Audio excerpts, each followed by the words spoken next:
Start by drawing the little spike at the top of your umbrella, and that sometimes goes a bit like that.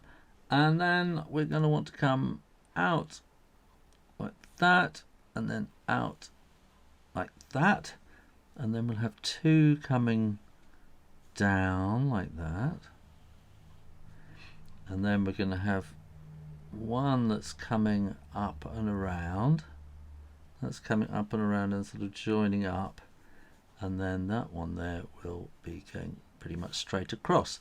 Then we just need to draw curves to join up those points, and you might want those little kind of bits at the end like that, and then we need to follow that down, so that will come down to about there. That's kind of nice and thin. There might one of those funny little bits like that, and then we want like a ferrule like that, and then we want the handle on the bottom. How to draw an umbrella.